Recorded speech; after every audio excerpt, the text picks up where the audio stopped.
So first launching the Advanced, we got up in the air.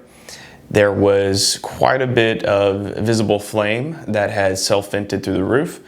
They were fighting it from all angles. They had 2 hose lines in the rear of the home, and also, of course, a ladder truck in front and a couple hose lines in front as well. We were able, with the thermal, to see through the smoke.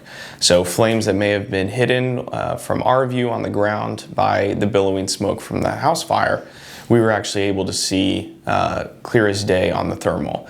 The visible light also helped us as well. It was a daytime fire, which doesn't often happen with structure fires.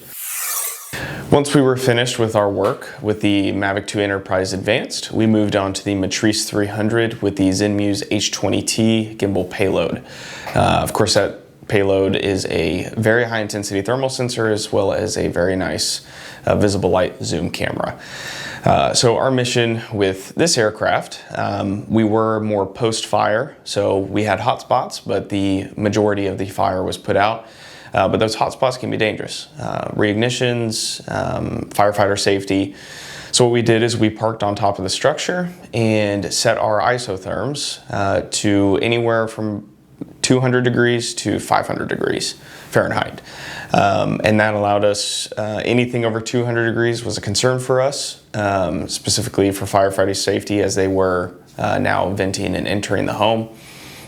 So if we found a spot that was anywhere in that range, we would let the incident command know, and he would be able to direct assets to that hotspot. And then of course, using the visible light camera, if something was hot and we weren't sure what it was, we went ahead and switched over to visible light, zoom in on that object, and we can tell him exactly what was burning, exactly what was hot. Which again is paramount for firefighter safety and for keeping the house from reigniting. On this fire in particular, their largest ladder truck was currently out of service, being updated.